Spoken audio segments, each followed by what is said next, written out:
Hi, my name is Beth, and you're listening to the Canna Fitness and Nutrition Podcast, where we are hanging out at the intersection of fitness, nutrition, and cannabis. Thank you so much for pressing play today. I'm super excited that you're here because that tells me that you love cannabis, or you're interested or curious in cannabis, but you're also interested or into your fitness and your health or your nutrition and weight loss and just being a healthy person overall. And you want to understand how cannabis is part of a healthy lifestyle. And that's my whole jam, right? Is let's make cannabis healthy again. Okay. So today I'm going to tell you a little story today about one of my clients, and her name is Christine, and she won't mind me sharing that because she's very open about everything and her success. And Christine came to me in the fall, and we know each other from when I lived in Virginia, and she said, I'm interested in working with you. And I said, awesome. Tell me more.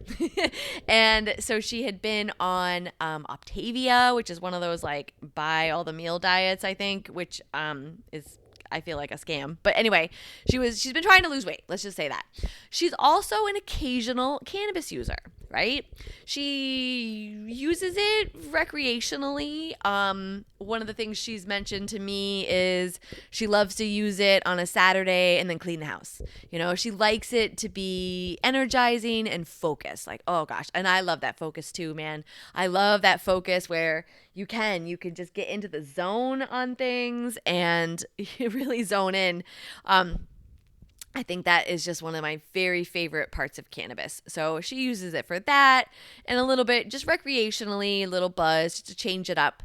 But her and her husband also like to drink, and they like to go to breweries. They like to go to like distilleries and all those kinds of things, and they actually have a social circle around that about that hobby, right? It's a hobby for them, which is great, which is fun.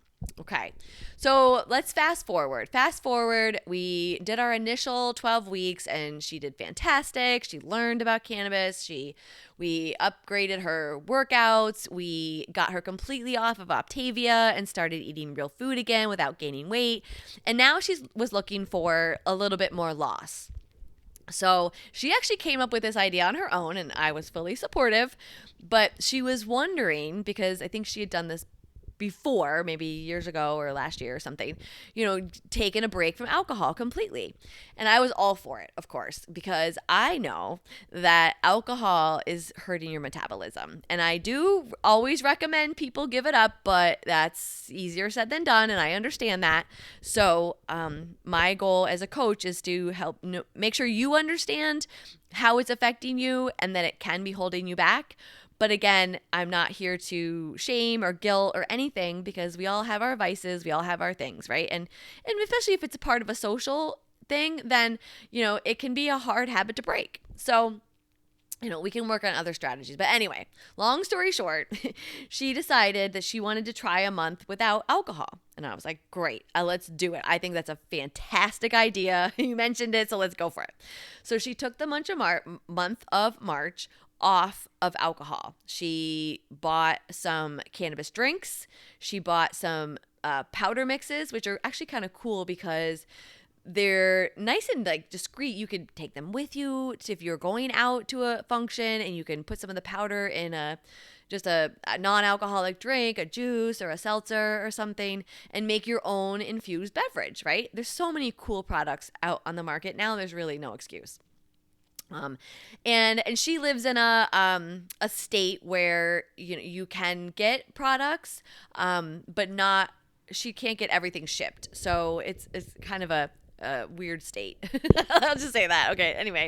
Anyway, long story short, she lost 5 pounds without changing anything else. She didn't work out harder. She didn't eat less. She didn't even change what she was doing, really. She just kept doing what she was doing with the food, and regular things that we had been working on, which was much, very a moderation approach. Not that she wasn't restricting anything. She was just getting back into eating, basically real food instead of having packaged food from Optavia. and, cooking, making healthy choices, trying to keep it high protein, trying to keep it lots of fruits and vegetables, all those basics, but nothing strict, nothing restrictive, I should say. She didn't change anything. She only gave up alcohol. And she actually lost the first 4 pounds in like the first 2 weeks, because that's how much water your body is holding on to when you drink alcohol consistently. Now, she was drinking, I'd say, since the holidays, maybe it was more than once a week. So that's, and that's a lot on your body. It's a lot. Your body does not process alcohol. Your body sees alcohol as a poison. And when it sees alcohol as a poison, it takes all of its resources and tries to use those resources to get rid of the poison, which is part of the reason you feel so crappy when you drink alcohol, is because your body's fighting it. It's fighting it.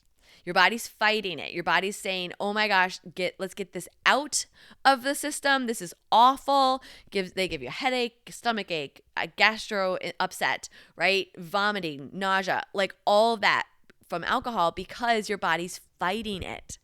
Meanwhile, you're going along your day and you're trying to have food, you're trying to have a meal, and your body's going, no, we can't do any of that right now because we're trying to get rid of the alcohol inside. So your body's not metabolizing your food. So everything you've eaten that day and that would be metabolizing, and everything you eat while you're drinking, oh my gosh, it goes straight to storage. I'm exaggerating a little bit, but not a lot. It goes straight to storage. So that's why it's so hard to lose weight when you keep drinking alcohol, is because your body's storing everything, and your body retains water to help filter the alcohol. And then now you're gaining water weight as well. And that is just so awful. Such an awful feeling, because now your pants don't fit, right? Right. So that's the story. It's now April, and she is down those 5 pounds without doing anything different. Now, thanks to the compounding effect, if she keeps this up, she could be down a good 10 pounds without doing anything different other than switching from alcohol to cannabis. That's it. She's using cannabis. She's still getting her buzz on, and she's still relaxing and enjoying or being focused, whatever she wants it for. But she's not having to eat less. She's not having to work out harder. She's just doing her thing, right? Her normal, in moderation, everything that is maintaining with no problem. All she did was give up alcohol. And I'm going to say that like 10 times today because I want you to hear that. Okay? So that's actually the whole story. That is it. That is it. And that is why. And I know this is short, but it's a really powerful message. And I wanted you to see a real life example.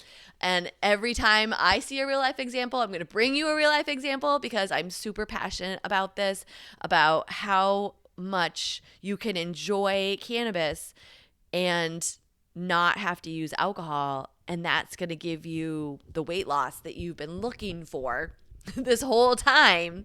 And so just do it, right? Okay, so that's it. Anyway, if you have a story like that, I would love to hear it. And if you're really open to it, I'd feature you on the show. But I would just love to hear your story, because I think it's really powerful that this happens so often. And when I do episodes like this, or if I post on social media, I always get a lot of messages of other people who have lost weight by turning to cannabis instead of alcohol. And I just think that's so cool. So I want you to have hope that that's possible. If you want to chat about it or tell me your story, you can email me. It's beth@cannafitnessnutrition.com. And I hang out mostly on Instagram, so you can message me there. I am Beth_CannaFitnessNutrition. And I would love to hear from you. I would also love, if you have other things I'd like to talk about on the show, then please reach out for that too. But otherwise, this was a short and sweet one.